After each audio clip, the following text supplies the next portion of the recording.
नमस्कार। इस एक्सप्लेनर में आपका बहुत बहुत स्वागत है। चलिए बिना देर किए सीधे मुद्दे पर आते हैं। 1946 से 1947 ये एक ऐसा दौर था जिसे अगर आप भारतीय इतिहास का रोलर कोस्टर कहें तो बिल्कुल गलत नहीं होगा। जरा सोचिए, सदियों पुरानी ब्रिटिश सत्ता सिर्फ कुछ महीनों के अंदर सिमट गई और एक नए राष्ट्र का पूरा संवैधानिक ढांचा खड़ा हो गया। लिटरली हर दिन एक नया इतिहास लिखा जा रहा था। आज हम इसी बेहद तेज और थोड़ी उलझी हुई लेकिन दिलचस्प टाइमलाइन को डिकोड करने वाले हैं। इस पूरे सत्ता हस्तांतरण को हम 4 मेन माइलस्टोन्स में समझेंगे। पहला, 1946 का कैबिनेट मिशन। दूसरा, संविधान सभा के चुनाव। तीसरा, डायरेक्ट एक्शन और अंतरिम सरकार का बनना। और चौथा, फाइनली 1947 का स्वतंत्रता अधिनियम। तो चलिए शुरू करते हैं हमारे पहले माइलस्टोन से, कैबिनेट मिशन 1946। कहानी शुरू होती है वर्ल्ड वॉर II के ठीक बाद। 1945 के यूके चुनावों में क्लेमेंट एटली के नेतृत्व में लेबर पार्टी जीत जाती है।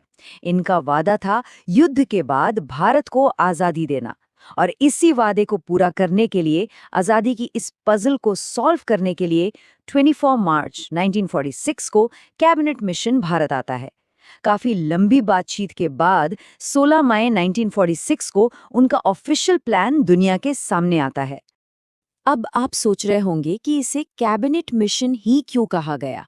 बड़ा सीधा सा जवाब है, इसके तीनों members Pethick Lawrence, Stafford cribs और A.V. अलेक्जेंडर, ये तीनों ही उस वक्त के ब्रिटिश सरकार के बड़े कैबिनेट मंत्री थे और इस पूरे मिशन को लीड कर रहे थे पैथिक लॉरेंस।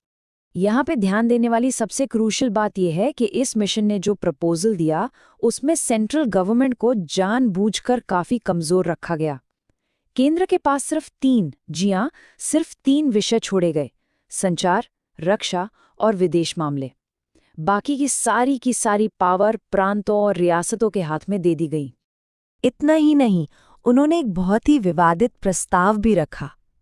उन्होंने 11 ब्रिटिश भारतीय प्रांतों को 3 अलग-अलग ग्रुप्स में बांट दिया। ग्रुप ए में हिंदू बहुसंख्यक प्रांत थे, जबकि ग्रुप बी और सी में मुस्लिम बहुसंख्यक प्रांत। मतलब ये साफ-साफ धर्म के आधार पर किया गया बंटवारा था। और जाहिर है, इस प्रपोजल से एक बड़ा पॉलिटिकल डेडलॉक पैदा हो गया। कांग्रेस ने इस जबरदस्ती की ग्रुपिंग का कड़ा विरोध किया, क्योंकि उन्हें लगा कि ये देश के बंटवारे का पहला कदम है।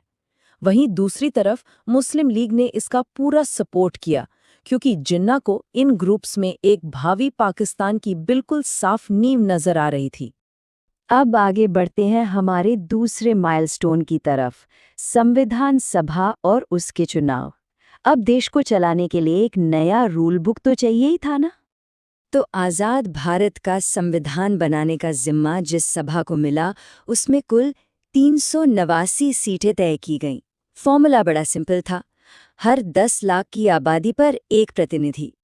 इस तरह 292 सीट्स ब्रिटिश प्रांतों के लिए, 93 देशी रियासतों के लिए और बाकी 4 सीट्स विशेष कमिश्नरी क्षेत्रों यानी दिल्ली, कुर्ग, अजमेर और बलूचिस्तान के लिए रिजर्व की गई।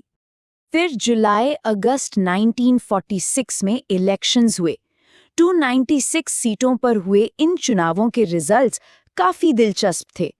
कांग्रेस ने जबरदस्त परफॉर्मेंस दी और 208 सीटें जीत लीं, जबकि मुस्लिम लीग के खाते में सिर्फ 73 सीटें आईं। कांग्रेस की इस भारी जीत ने पूरा पॉलिटिकल गेम बदल कर रख दिया, और इसी के रिस्पॉन्स में मुस्लिम लीग ने संविधान सभा का ही बाइकॉट कर दिया। चलिए अब देखते हैं कि इसके बाद माहौल कैसे और गर्माता है। हमारा तीसरा माइलस्टोन, प्रत्यक्ष कार्रवाई और अंतरिम सरकार का बनना। चुनावों के बाद जो पॉलिटिकल टेंशन थी वो अब सड़कों पर आ चुकी थी। 1946 के आखिर में हालात बहुत तेजी से बिगड़े। 16 अगस्त को मुस्लिम लीग ने डायरेक्ट एक्शन डे शुरू कर दिया। इस बवाल के बीच देश का कामकाज चलाने के लिए 24 अगस्त को एक अंतरिम सरकार या कह लीजिए टेम्पररी सरकार की घोषणा की गई, जिसने 2 सितंबर को ऑफिशियली अपना काम शुरू कर दिया। 16 अगस्त की उस घटना को इतिहास में द ग्रेट कलकत्ता किलिंग के नाम से जाना जाता है। मुस्लिम लीग के डायरेक्ट एक्शन के आह्वान के बाद जब ऑक्ट्रॉलनी मॉन्यूमेंट के पास भारी भीड़ जमा हुई तो सिचुएशन आउट ऑफ कंट्रोल हो गई। उस समय बंगाल के मुख्यमंत्री एच.एस. सोहरावर्दी थे। राजा बाजार से जो भीषण दंगे शुरू हुए, उन्होंने देखते ही देखते पूरे कलकत्ता को जला दिया और हजारों बेगुनाह लोगों की जान चली गई। इन बेहद मुश्किल हालातों के बीच फाइनली एक 14 मेंबर वाली अंतरिम सरकार बनी। जवाहरलाल नेहरू इसमें उपाध्यक्ष बने और विदेश मंत्रालय संभाला, जबकि सरदार वल्लभ भाई पटेल को गृह मंत्रालय मिला। एक बहुत ही इंटरेस्टिंग बात ये थी कि ब्रिटिश सरकार के भारी दबाव के बाद मुस्लिम लीग के नेता भी इस सरकार में शामिल हो गए। इनमें सबसे बड़ा नाम लियाकत अली खान का था, जिन्हें फाइनेंस मिनिस्ट्री यानी वित्त मंत्रालय दिया गया। और अब हम आते हैं अपने आखिरी और सबसे अहम माइलस्टोन पर, भारतीय स्वतंत्रता अधिनियम 1947, जिसने फाइनली ब्रिटिश राज का एंड किया। सत्ता ट्रांसफर करने के लिए लॉर्ड माउंटबैटन ने सबसे पहले एक प्लान पेश किया, जिसे डिक्की बर्ड प्लान कहते हैं। आइडिया ये था कि हर प्रांत को अलग अलग आज़ादी दे दी जाए। लेकिन जब शिमला में जवाहरलाल नेहरू ने यह प्रपोजल देखा तो उन्होंने इसे एकदम रिजेक्ट कर दिया। उन्होंने साफ कहा कि ये तो एक बाल्किन प्लान है। अगर इसे लागू किया गया तो भारत कई छोटे छोटे टुकड़ों में बंट जाएगा। इसके बाद तो जैसी चीज़ें फास्ट फॉरवर्ड में चलने लगी। 20 फरवरी को ब्रिटिश पीएम एटली ने डिक्लेयर किया कि भाई हम जून 1948 तक भारत छोड़ देंगे। लेकिन हालात इतने आउट ऑफ कंट्रोल थे कि 3 जून को ही नया माउंटबैटन प्लान लाना पड़ा और फाइनली 18 जुलाई 1947 को ब्रिटिश संसद ने स्वतंत्रता अधिनियम को शाही स्वीकृति दे दी। इसी एक्ट के सेक्शन 8(1) ने भारत की आज़ादी पर कानूनी मोहर लगा दी। और ये बात बिल्कुल साफ दिखाता है कि कैसे ब्रिटिश फ्रेमवर्क को पूरी तरह से उखाड़ फेंका गया। इस एक्ट से 2 नए इंडिपेंडेंट डोमिनियन बने, दोनों के लिए अलग अलग गवर्नर जनरल तय हुए और ये डिसाइड हुआ कि नया संविधान बनने तक देश 1935 के एक्ट से ही चलेगा। ब्रिटिश संसद का कंट्रोल अब 0 हो चुका था। और हाँ, ब्रिटेन के राजा के नाम से भारत का सम्राट वाला टैग हमेशा के लिए हटा दिया गया। बंटवारे के बाद दोनों देशों का लीडरशिप स्ट्रक्चर भी बिल्कुल क्लियर हो गया था।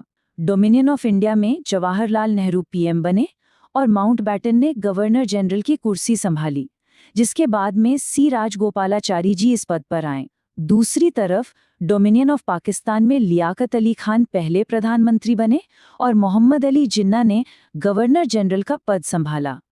अब देशों का बंटवारा तो हो गया, लेकिन जमीन पर लकीरें खींचना बाकी था। इसके लिए ठीक 2 बाउंड्री कमीशंस बनाए गए, एक पंजाब के लिए और एक बंगाल के लिए। इन दोनों ही कमीशंस के चेयरमैन थे सिरिल रेडक्लिफ और इंटरेस्टिंगली दोनों कमीशंस में कांग्रेस और मुस्लिम लीग के मेंबर्स की संख्या बिल्कुल बराबर रखी गई थी। इस पूरी जर्नी का एक और सबसे टफ पार्ट था भारत के नक्शे पे बिखरी 565 देसी रियासतों को एक करना। सरदार पटेल की सूझबूझ से 562 रियासतें तो आराम से भारत में मिल गईं, लेकिन 3 बड़े एक्सेप्शंस थे। जूनागढ़ को एक जनमत संग्रह के जरिए मिलाया गया, हैदराबाद के लिए ऑपरेशन पोलो नाम से मिलिट्री एक्शन लेना पड़ा और कश्मीर के राजा हरि सिंह ने इंस्ट्रूमेंट ऑफ एक्सेशन पर साइन करके उसे भारत का हिस्सा बनाया।